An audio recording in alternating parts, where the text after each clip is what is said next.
வணக்கம் ஜெய்ஹிந்த். இன்னையிலிருந்து நம்ம பாலிட்டி கிளாஸ் ஸ்டார்ட் பண்ணுறோம். ஜனவரி 2026 முடிகிறதுக்குள்ள பாலிட்டியில் உள்ள எல்லா சாப்டரும் A to Z கவர் பண்ணிடுவோம். இன்னைக்கு ஃபஸ்ட்டு கிளாஸாக நம்ம இந்திய நாட்டோட தேசிய சின்னத்தை எல்லாம் பார்க்கலாம். இது ஏற்கனவே டைம் மைன்ஸில் கூட அந்த கொஷின் கேட்டிருந்தாங்க. இது ப்ரிலிம்ஸ்க்கும் யூஸ் ஆகும், மெயின்ஸுக்கும் யூஸ் ஆகும்.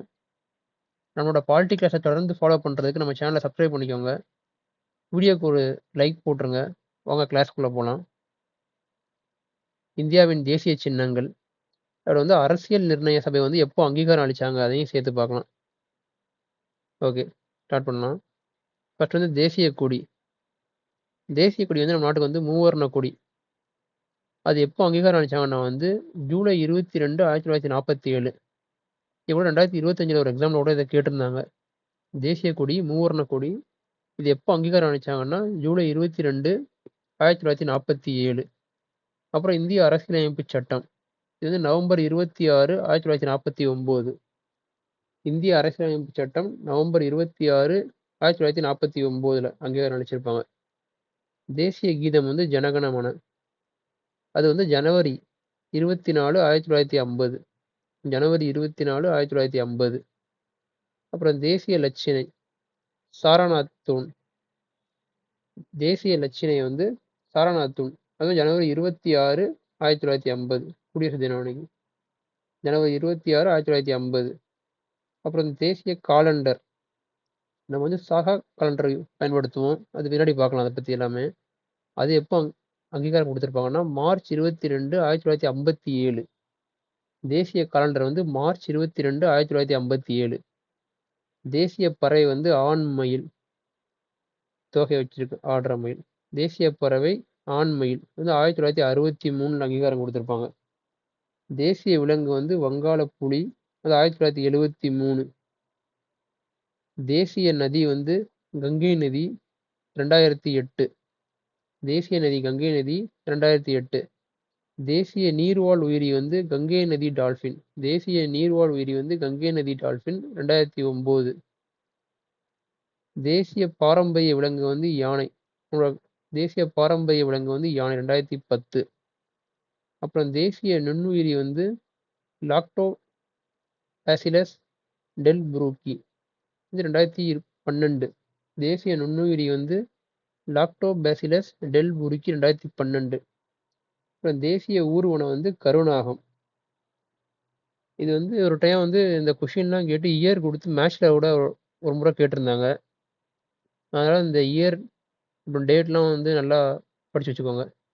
தேசிய கொடி வந்து ஜூலை 22, 1947. அரசியலமைப்பு சட்டம் வந்து நவம்பர் 26, 1949. தேசிய கீதம் வந்து ஜனவரி 24, 1950. அப்புறம் தேசிய லட்சணை வந்து சாரநாத் தூண் வந்து ஜனவரி 26, 1950. நம்ம வந்து பாலிட்டியில் பார்க்கும்போது ஒரு 4-5 டேட் வந்து இதே டேட்டில் வரும். ஜனவரி 24, 1950 வரும். ஜனவரி 24, 1950 வரும். இந்த தேசிய லட்சணை மட்டும் ஜனவரி 26, 1950 வருது. இது கொஞ்சம் நல்லா நம்ம படிச்சு வச்சுக்கணும். நம்ம வருங்காலத்தில் வர சாப்டர் பார்க்கும்போது இதை பற்றி நல்லா தெளிவாக பார்க்கலாம். இந்த ஜனவரி 24, 1950 இதெல்லாம் வருது, எதெல்லாம் அங்கீகாரம் கொடுத்துருக்காங்க அப்படின்னு நம்ம தெளிவாக பார்க்கலாம். தேசிய காலண்டர் வந்து மார்ச் 22, 1957. தேசிய காலண்டர் வந்து மார்ச் 22, 1957. அப்புறம் தேசிய பறவை வந்து 1963. அது கொடுத்து 10 வருஷம் கழிச்சு தேசிய விலங்கு புலிக்கு கொடுத்துருக்காங்க. பறவை ஃபர்ஸ்ட் 63 கொடுத்து அப்புறம் புலி வந்து 73 கொடுத்துருக்காங்க. தேசிய நதியை வந்து 2008 கொடுத்துருக்காங்க. இப்போ நதி வந்து 8 வச்சுக்கலாம். அப்புறம் நீர்வாழ் உயிரி வந்து 2009 டால்ஃபின். அதுவும் கங்கா நதி டால்ஃபின் தான். அப்புறம் பாரம்பரிய விலங்கு வந்து 2010 யானை டால்ஃபின். அப்புறம் இது யானை வந்து 2010. தேசிய நுண்ணுயிரி வந்து 2012. ஓகே, இப்போ டீட்டெயிலாக பார்க்கலாம். ஃபர்ஸ்ட் வந்து தேசிய கீதம் ஜனகணமன. இதை யார் எழுதுனாங்க அப்படின்னா ரவீந்திரநாத் தாகூர் எழுதியிருப்பாங்க. அது வந்து வங்க மொழியில தான் எழுதியிருப்பாங்க. வெஸ்ட் பெங்கால் பங்களாதேஷில் பேசுகிற மொழி வங்க மொழியில தான் எழுதியிருப்பாங்க. இதை முதல்ல எப்போ பாடினாங்கன்னா வந்து டிசம்பர் 27, 1911 நடந்த கொல்கத்தா மாநாட்டில் தான் ஃபர்ஸ்ட் பாடியிருப்பாங்க. டிசம்பர் 27, 1911 கொல்கத்தா மாநாட்டில். இது வந்து ப்ரீவியஸ் இயர் கொஸ்டின். இது ஒரு முறை கேட்டிருந்தாங்க எங்கே ஃபர்ஸ்ட் பாடினாங்க அப்படின்னு. ஜனகணமனா தேசிய கீதம் வந்து நேஷனல் சாங். இது வந்து வெளியானது வந்து 2012 தத்துவ போதினி அப்படின்ற பத்திரிக்கையில வந்து பாரத் விதாதா அப்படின்ற தலைப்புல தான் இது வந்து வெளியானது. 1912 தத்துவ போதினி அப்படின்ற பத்திரிக்கையில பாரத் விதாதா அப்படின்ற தலைப்புல தான் இது வந்து வெளியாச்சு. இது மொத்தம் 13 வரி இருக்கும், 5 பத்தி இருக்கும் இதுல. இதை எப்போ வந்து ஏற்றுக்கொண்டாங்க அப்படின்னா வந்து இந்த அரசியலமைப்பு சபை அங்கீகாரம் அளிச்சுச்சுன்னா வந்து ஜனவரி 24 1950. நம்ம ஏற்கனவே இங்க பார்த்துருக்கோம் மேல. ஜனவரி 24 1950. அப்புறம் வந்து தேசிய கீதத்தை வந்து இதை எழுதின அதே ரவீந்திரநாத் தாகூர் வந்து இங்கிலீஷ்ல வந்து மொழிபெயர்த்திருப்பார். அதுக்கு என்ன பேர் வச்சிருப்பாருன்னா வந்து the morning song of India. The morning song of இந்தியான்னு பேர் வச்சிருப்பாரு இங்கிலீஷ்ல. வங்கத்தில் எழுதின பாட்டை இங்கிலீஷ்ல மொழிபெயர்த்து அவரே மொழிபெயர்த்து அதுக்கு பேர் வந்து த மார்னிங் சாங் ஆஃப் இந்தியான்னு 2019 வச்சிருப்பாரு. 1911 ஃபர்ஸ்ட் பாடி 1912 வந்த பாட்டு வந்து 19 வந்து ஆங்கிலத்தில் மொழிபெயர்த்திருப்பாரு. தேசிய கீதத்தை வந்து நம்ம வந்து 52 வினாடியில வந்து பாடி முடிக்கணும். அதே இது ராணுவத்துல வந்து 20 வினாடிக்குள்ள வந்து பாடிடுவாங்க. அது வந்து நம்ம அங்க பார்த்தோம்ல 5 பத்தி இருக்கும். அதுல முதல் பத்தியும் கடைசி பத்தியும் பாடுவாங்க. 20 செகண்ட்ல பாடிடுவாங்க. ஓகே. தேசிய கீதம் வந்து ரவீந்திரநாத் தாகூர் எழுதியிருப்பாங்க. அவங்க வந்து வங்க மொழியில் எழுதியிருப்பாங்க. அது ஃபர்ஸ்ட் வந்து டிசம்பர் 27 1911 நடந்த கொல்கத்தா மாநாட்டில் பாடியிருப்பாங்க. டிசம்பர் 27 1911 நடந்த கொல்கத்தா மாநாட்டில் பாடியிருப்பாங்க. அது எப்போ வெளியாச்சுன்னா வந்து 1912 தத்துவ போதினி அப்படின்ற பத்திரிகையில பாரத் விதாதா அப்படின்ற தலைப்புல வந்து வெளியாக இருக்கும். இது வந்து 13 வரி இருக்கும், 5 பத்தி இருக்கும். இதுக்கு எப்போ வந்து அரசியல் சபை வந்து எப்போ இதுக்கு அங்கீகாரம் கொடுத்துருப்பாங்கன்னா ஜனவரி 24 1950 கொடுத்துருப்பாங்க. தேசிய கீதத்தை வந்து ரவீந்திரநாத் தாகூரே வந்து இங்கிலீஷ்லேயும் மொழிபெயர்த்திருப்பாரு 1919. அதுக்கு அவர் கொடுத்த ஹெட்டிங் வந்து த மார்னிங் சாங் ஆஃப் இந்தியான்னு கொடுத்துருப்பாங்க. இது வந்து நம்ம 52 செகண்ட்ல பாடி முடிக்கணும். அதே வந்து இந்தியன் ஆர்மி, இந்திய ராணுவம் வந்து 20 செகண்ட்ல பாடுவாங்க. அவங்க வந்து அந்த 5 பத்தியில முதல் பத்தியையும் கடைசி பத்தியையும் 20 செகண்ட்ல பாடுவாங்க. அப்புறம் தேசிய பாடல் வந்தே மாதரம். இப்போ இதான் ரொம்ப இஷ்யூ போய்கிட்டு இருக்கு. ஓகே. தேசிய பாடல் எழுதினவங்க வந்து பக்கிம் சந்திர சட்டர்ஜி. தேசிய பாடல் எழுதினவங்க வந்து பக்கிம் சந்திர சட்டர்ஜி. இது வந்து தேசிய கீதத்திற்கு இணையானது. தேசிய பாடல் வந்து தேசிய கீதத்திற்கு இணையானது. இதை வந்து 1882 ஆனந்த மடம் அப்படின்ற நூல்ல இருந்து எடுத்திருப்பாங்க. 1882 வெளியான ஆனந்த மடம் என்ற நூல்ல இருந்து எடுத்திருப்பாங்க. இது சமஸ்கிருத மொழியில வந்து எழுதியிருப்பாங்க. தேசிய கீதம் வந்து வங்க மொழி, ரவீந்திரநாத் தாகூர் எழுதினது. அதே தேசிய பாடல் வந்து சமஸ்கிருத மொழி. ரெண்டையும் குழப்பிக்க கூடாது. தேசிய பாடல் வந்தே மாதரம் வந்து சமஸ்கிருத மொழி. அப்புறம் தேசிய பாடலை ஆங்கிலத்தில் மொழிபெயர்த்தவர் அரவிந்த் கோஷ். அதை ஆங்கிலத்தில் மொழிபெயர்த்தவர் வந்து ரவீந்திரநாத் தாகூரே மொழிபெயர்த்திருப்பாங்க. இதை மொழிபெயர்த்தவங்க வந்து அரவிந்த கோஷ் வந்து மொழிபெயர்த்திருப்பாங்க. அதே வந்து இது வந்து தமிழ்ல மொழிபெயர்த்தவங்க வந்து நம்மளோட பாரதியார். தேசிய பாடல வந்து தமிழ்ல மொழிபெயர்த்தவங்க வந்து நம்ம பாரதியார். தேசிய பாடல வந்து 1896 நடந்த கொல்கத்தா காங்கிரஸ் மாநாட்டில் வந்து ரவீந்திரநாத் தாகூர் முதலா பாடியிருப்பாங்க. பாருங்க, அப்போ வந்து தேசிய கீதத்தை வந்து எப்ப பாடியிருக்காங்க? டிசம்பர் 27 1911 தான் பாடியிருக்காங்க. ஆனா இந்த தேசிய பாடலை வந்து 1896 பாடிட்டாங்க கல்கத்தா மாநாட்டுல. அப்ப இதான் ஃபர்ஸ்ட் பாடியிருக்காங்க காங்கிரஸ் மாநாட்டுல. அதுவும் ரவீந்திரநாத் தாகூர் தான் பாடியிருக்காங்க. இதை எழுதினது வந்து பங்கிம் சந்திர சட்டர்ஜி. ஆனா பாடினது ஃபர்ஸ்ட் பாடினது வந்து ரவீந்திரநாத் தாகூர் தான் பாடியிருக்காங்க. இதெல்லாம் ஞாபகம் வச்சுக்கணும். தலைமை வகித்தவர் இதை பாடும்போது தலைமை வகித்தவங்க 1896 வந்து முகமது ரஹ்மத்துல்லா சயானி. இதை எப்போ ஏற்றிருப்பாங்கன்னா வந்து ஜனவரி 24 1950. ஜனவரி 24 1950. அதே ஜனவரி 24 1950 தான் வந்து தேசிய கீதத்தையும் ஏற்றிருப்பாங்க. ஜனவரி 24 1950 தான் தேசிய பாடலையும் ஏற்றிருப்பாங்க. தேசிய பாடல் எழுதினவங்க வந்து பங்கிம் சந்திர சட்டர்ஜி. இது வந்து தேசிய கீதத்திற்கு இணையானது. 1882 அனந்த் மாத் அப்படின்ற நூல்ல இருந்து எடுத்திருப்பாங்க. இது சமஸ்கிருத மொழியில் எழுதப்பட்டது. இது ஆங்கிலத்தில் மொழிபெயர்த்தவங்க வந்து அரவிந்த கோஷ். அதே இது வந்து இதை தமிழ்ல மொழிபெயர்த்தவங்க வந்து பாரதியார். இது 1896 கல்கத்தா மாநாட்டில் வந்து ரவீந்திரநாத் தாகூர் வந்து ஃபர்ஸ்ட் பாடியிருப்பாங்க. அதுக்கு தலைமை வந்து முகமது ரஹ்மத்துல்லா சயானி. முகமது ரஹ்மத்துல்லா சயானி வந்து தேசிய பாடலுக்கு தலைமை. அதை பாடும்போது இருந்திருக்காங்க. இது எப்போ ஏற்றுக்கொண்டிருக்காங்கன்னா வந்து ஜனவரி 24 1950 ஏற்றுக்கிட்டாங்க. அப்புறம் தேசிய லட்சணையை பார்க்கலாம். தேசிய லட்சணையை வந்து சாரநாத், அதாவது உத்தரப்பிரதேசல இருக்குது. அங்க வந்து நம்மளோட அசோகர் கட்டின இரும்பு தூண், அதில் உள்ள நான்முக சிங்க வடிவம் தான் வந்து நம்மளோட தேசிய லட்சணை. சாரநாத் வந்து உத்தரப்பிரதேசல இருக்குது. அது அசோகர் இரும்பு தூண் இருக்கு. அதுல வந்து 4 நான்முக சிங்க வடிவம் இருக்கும். நம்ம நிறைய இடத்துல பார்த்துருப்போம் 4 சிங்கம் இருக்கிற மாதிரி அந்த முத்திரையை. அதான் வந்து நம்ம தேசிய லட்சணை. இதை வந்து எப்போ இதுதான் இங்க மட்டும் இந்த டேட் டிஃபர் ஆகுது பாருங்க. அந்த ரெண்டும் வந்து ஜனவரி 24 1950.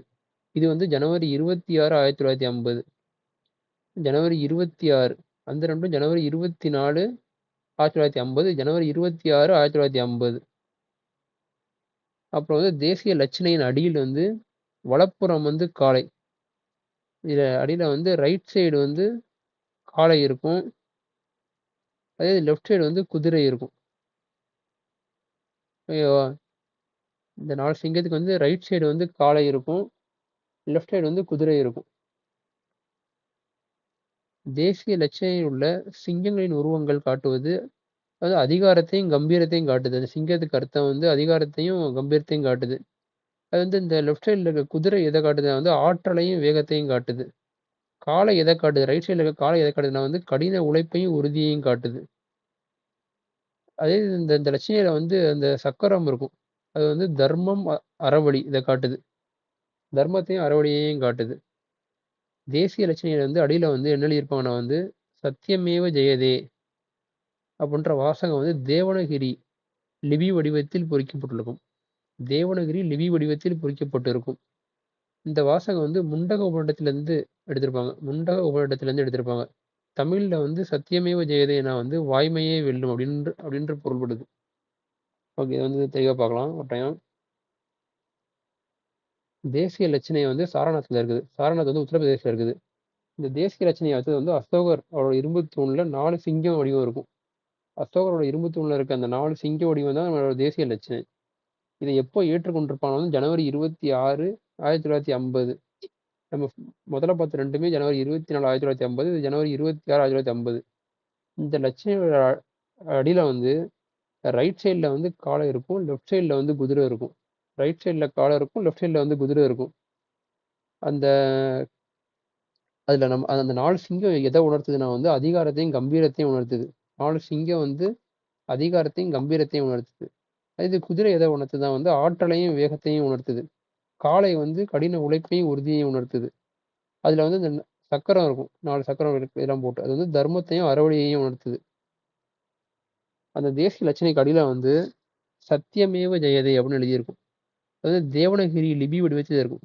தேவனகிரி லிபி வடிவத்துல தான் இந்த சத்தியமேவ ஜெயதேன்னு எழுதியிருப்பாங்க. அது வந்து முண்டக்கு முண்டத்தில் எடுத்திருப்பாங்க. அதோட அர்த்தம் வந்து வாய்மையே வெல்லும் அப்படின்னு அர்த்தம் தமிழ்ல வந்து. ஓகே, அடுத்து வந்து தேசிய கொடியை பத்தி பார்க்கலாம். தேசிய கொடியோட நீள அகல விகிதம் வந்து 3:2. நீள அகல விகிதம் 3:2 இருக்கும். இது யார் வடிவமைச்சிருப்பாங்கன்னா வந்து பெங்காலி வெங்கையா வடிவமைச்சிருப்பாங்க. இது எப்போ ஏற்றுக்கொண்டாங்க அப்படின்னா வந்து ஜூலை 22 1947 ஏற்றிருப்பாங்க. ஏன்னா ஃபர்ஸ்டே பார்த்தோம் அந்த இயரா வந்து ஜூலை 22 1947. அந்த தேசிய கொடி வந்து ஆகஸ்ட் 14 1947 பெண்கள் சார்பாக நாட்டிற்கு வழங்கப்பட்டது. ஆகஸ்ட் 14 1947 வந்து பெண்கள் சார்பாக நாட்டிற்கு வழங்கப்பட்டது. தேசிய கொடியில வந்து இந்த அடர் காவி நிறம் வந்து வீரத்தையும் தியாகத்தையும் குறிக்கும். வெள்ளை நிறம் வந்து அமைதி, உண்மை, தூய்மை இதை குறிக்கும். கடைசியா கரும்பச்சை நிறம் வந்து செழிப்பை வந்து உணர்த்தும். நல்லா செழிப்பா இருக்கு நம்ம நாடு வந்து அப்படின்னு. தேசிய கொடியோட நடுவுல வந்து 24 ஆரங்கள் கொண்ட அசோக சக்கரம் உள்ளது. நம்ம மேல பார்த்தோம்ல அந்த லட்சுமியில அந்த சக்கரம் இருக்குன்னு, அந்த சக்கரம் கூட தர்மத்தை உணர்த்துன்னு பார்த்தோம்ல. இந்த இருக்கு பாருங்க, தர்மத்தையும் அறவழியையும் உணர்த்தும். அந்த சக்கரம் தான் வந்து நம்மளோட தேசிய கொடியில நடுவுல இருக்குது. அதோட நிறம் வந்து கருநீலம். அப்புறம் தேசிய கொடியின் நடுவில் அமைந்துள்ள அதுல வந்து 24 ஆரங்கள் இருக்குது. தேசிய கொடியின் நடுவில் அமைந்துள்ள சக்கரம் அறவழியில் முன்னேறி சென்று அமைதியினையும் செழுமையையும் பெற்றுத்தர தூண்டுகிறது. அது வந்து அமைதியையும் செழுமையும் பெற்றுத்தர வந்து தூண்டுது. அதே வந்து விடுதலை இந்தியால வந்து முத நெய்யப்பட்ட தேசிய கொடி வந்து நம்ம தமிழ்நாட்டுல அந்த பெருமை வந்து நம்ம ஸ்டேட்டுக்கு தான் இருக்குது. அது வந்து வேலூர் மாவட்டம் குடியாத்தத்துல தான் அது வந்து ஃபர்ஸ்ட்டு மொத தேசிய கொடி நெஞ்சது வந்து விடுதலை இந்தியால மொத தேசிய கொடி நெஞ்சது வந்து வேலூர் மாவட்டம் குடியாத்தத்துல. அத நெய்தவர் வந்து ஆர். வெங்கடாச்சலம். அத நெய்தவர் வந்து ஆர். வெங்கடாச்சலம். இது ஒரு டைம் பார்க்கலாம். தேசிய கொடியோட நீள அகல விகிதம் வந்து 3:2. இதை யார் வடிவமைச்சாங்க அப்படின்னா பிங்காலி வெங்கையா. இது ஏற்றுக்கொள்ளப்பட்ட ஆண்டு வந்து ஜூலை 22, 1947. மேல பார்த்ததெல்லாம் 1950. ஆனா இது வந்து 1947. அதே வந்து இது வந்து ஆகஸ்ட் 14 சுதந்திரம் கிடைக்கிறதுக்கு முந்தின நாள் வந்து பெண்கள் சார்பா நான் வந்து நாட்டிற்கு கொடுத்துருப்பாங்க. அதுல நம்மளோட தேசிய கொடியில இருக்க 3 கலரோட அர்த்தம் வந்து அடர்காவி வந்து வீரத்தையும் தியாகத்தையும் குறிக்கும். வெள்ளை வந்து அமைதி, உண்மை, தூய்மை. கரும்பச்சை வந்து செழிப்பை உணர்த்துது. அந்த நம்ம தேசிய கொடியில அந்த ஒயிட்ல இருக்க அந்த ப்ளூ கலர்ல இருக்கிற அசோக சக்கரம் வந்து 24 ஆரங்கள் கொண்டிருக்கும். அது வந்து கருநீலம் கலர்ல இருக்கும்.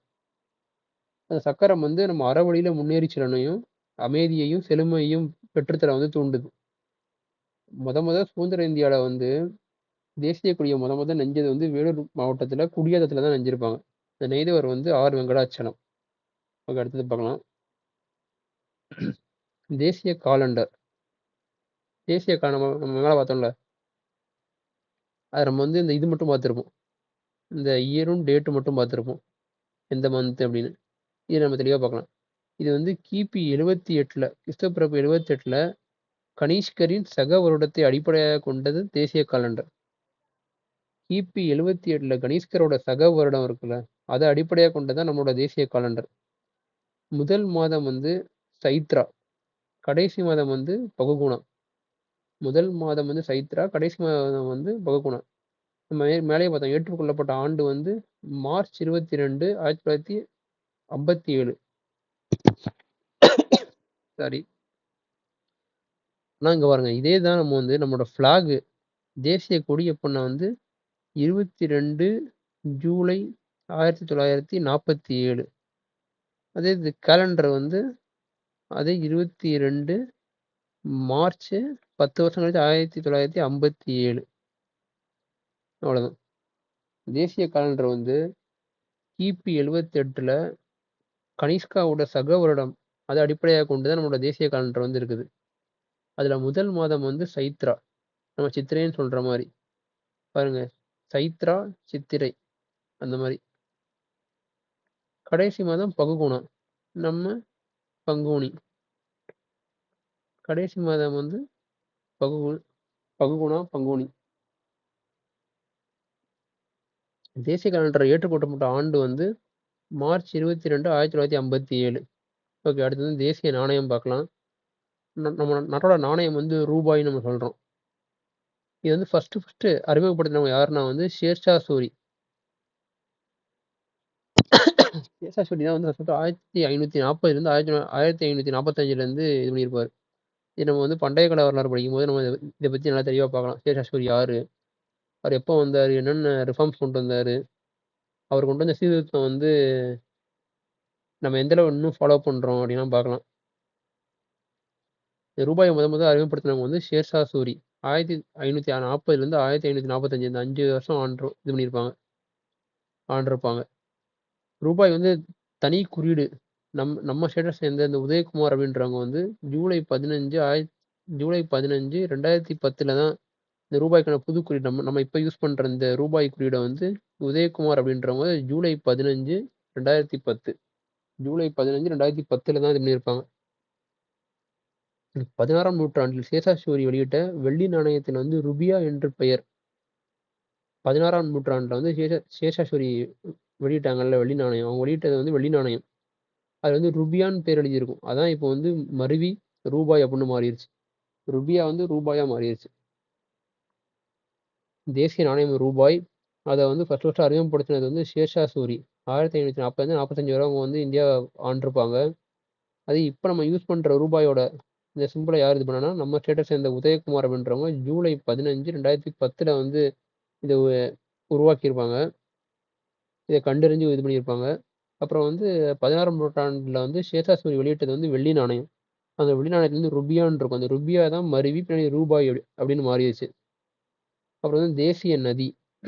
தேசிய நதி வந்து கங்கை, நமக்கு தெரியும். இது வந்து 2008 வந்து கங்கை நதியை வந்து தேசிய நதியா வந்து அறிவிச்சிருப்பாங்க. நம்ம மேலேயே ஏற்கனவே பார்த்தோம். இந்தியாவில் வந்து மிக நீளமான நதியும் இதுதான். மிக அதிகமான பரப்பு கொண்ட நதியும் இதுதான்.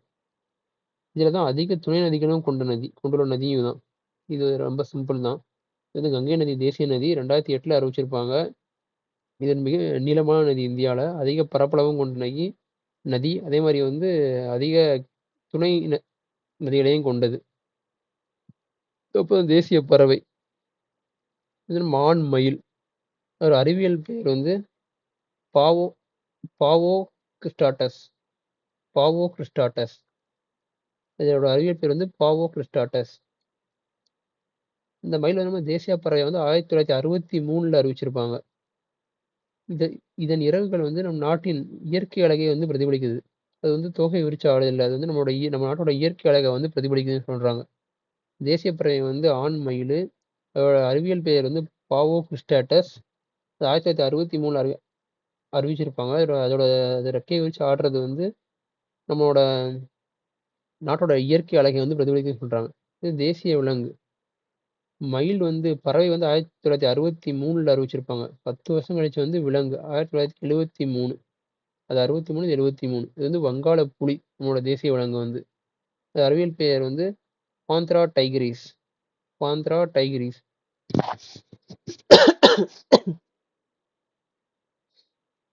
1972 வந்து புலியை வந்து தேசிய விலங்கா ஏற்றிருப்பாங்க. 1972 வந்து தேசிய விலங்கா ஏற்றிருப்பாங்க. 1973 வந்து புலி பாதுகாப்பு திட்டம் வந்து 1973 கொண்டு வந்திருப்பாங்க. அதே மாதிரி வந்து இதுக்கு முன்னாடி நம்ம புலி வந்து தேசிய விலங்கு வர்றதுக்கு முன்னாடி வந்து நம்மளோட தேசிய விலங்கு வந்து சிங்கமா தான் இருந்துச்சு.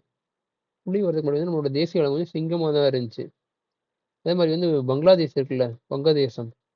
பங்களாதேஷோட தேசிய விலங்கும் புலி தான். உலகில் இருக்கிற புலியில வந்து 70% புலி வந்து நம்ம இந்தியாவில தான் இருக்குது. 70% வந்து இந்தியாவில தான் இருக்குது. நம்மளோட விலங்கு வந்து வங்காள புலி. இதோட பேர் வந்து பாந்தரா டைகரிஸ். 1972 வந்து நம்ம தேசிய விலங்கா வந்து புலியை ஏற்றிருப்பாங்க. 73 வந்து புலிகள் பாதுகாப்பு திட்டம் வந்து 73 வந்திருக்கும். புலி வர்றதுக்கு முன்னாடி வந்து நம்மளோட தேசிய விலங்கா சிங்கம் இருந்திருக்கும். அதே மாதிரி வந்து பங்களாதேஷோட தேசிய விலங்கும் புலி தான். உலகில் இருக்க எல்லா புலிலையும் 70% புலி வந்து நம்மளோட இந்தியாவில தான் இருக்கு. அப்புறம் தேசிய மரம் வந்து ஆலமரம். இதோட அறிவியல் பெயர் வந்து பிக்கஸ் பெங்காலென்சிஸ். பிக்கஸ் பெங்காலென்சிஸ். இது வந்து இந்தியாவில் வந்து இலையுதிர் காடுகள் இருக்குல்ல, அங்கதான் காணப்படும். இது வந்து நம்மளோட நாட்டில் நிறைய கிராமத்துல வந்து பரவலாக காணப்படுது. இலையுதிர் காடுகள்ல தான் காணப்படுது. அதே மாதிரி வந்து இது மரம் வந்து பல கிராமங்கள்லயும் பரவலாக காணப்படுது. ஜனவரியிலேருந்து மார்ச் வரை வந்து ஆலமரத்துக்கு வந்து பூக்காலம். ஜனவரியிலேருந்து மார்ச் வரைக்கும் வந்து ஆலமரத்தில் வந்து நல்லா பூ பூத்து பூக்காலம். ஆலமரம் வந்து நம்ம இந்துக்களின் வந்து புனித மரம்.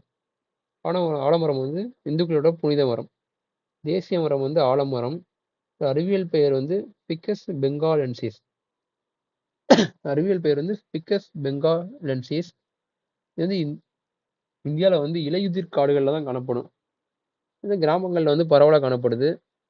இது வந்து பூக்காலம் வந்து ஜனவரியிலேருந்து மே வரை. அப்புறம் ஆலமரம் வந்து இந்துக்களோட புனித மரம். அப்புறம் வந்து தேசிய நீர்வாழ் உயிரி. மேலே பார்த்தது தான். தேசிய நீர்வாழ் உயிரி வந்து கங்கை நதி டால்ஃபின். கங்கை நதி டால்ஃபின் தான் வந்து நம்மளோட தேசிய நீர்வாழ் உயிரி. இதை எப்போ வந்து நம்மளோட தேசிய நீர்வாழ் உயிரி அறிவிச்சிருப்பாங்க அப்படின்னா 2009 அக்டோபர் 5. 2009 தான் அறிவிச்சிருக்காங்க.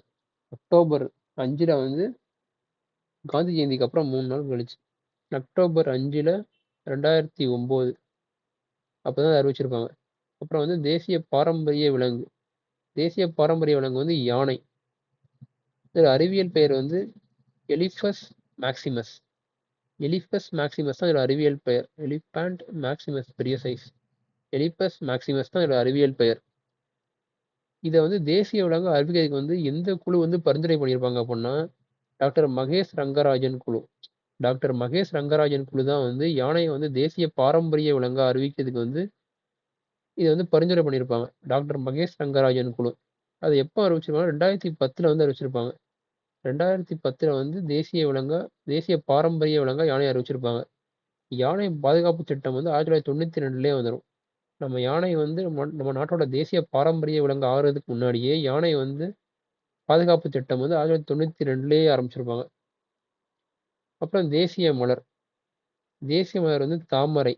என்னோட தேசிய மலர் வந்து தாமரை. இதோட அறிவியல் பெயர் வந்து நெலும்போ நூசிஃபெரா. அறிவியல் வந்து நெலும்போ நியூசிஃபெரா. தாமரைக்கு வந்து பல்வேறு பெயர்கள் இருக்கு. பத்மம், கமலம், நம்மளோட பிஜேபி ஆஃபீஸ் நம்ம ஸ்டேட்ல இருக்கிற கூட கமலாலயம், கமலம், அரவிந்தம், பங்கஜம், நளினம், ராஜீவம். அறிவியல் பெயர் வந்து நெலும்போ நியூசிஃபெரா. தாமரையின் பல்வேறு பெயர்கள் இருக்கு. வந்து பத்மம், கமலம், அரவிந்தம், பங்கஜம், நளினம், ராஜீவம். இது எல்லாத்துக்கும் அர்த்தம் வந்து தாமரை தான். தாமரை வந்து நம்ம நாட்டுக்கு மட்டும் தேசிய மலர் இல்ல. வியட்நாமோட தேசிய மலரும் தாமரை தான். எப்படி புலி வந்து நமக்கு மட்டும் தேசிய விலங்கு இல்லாம பங்களாதேஷுக்கும் தேசிய விலங்கோ, அதே மாதிரி வந்து வியட்நாமுக்கும் தேசிய மலர் வந்து தாமரை தான். அப்புறம் தேசிய கனி. தேசிய கனி வந்து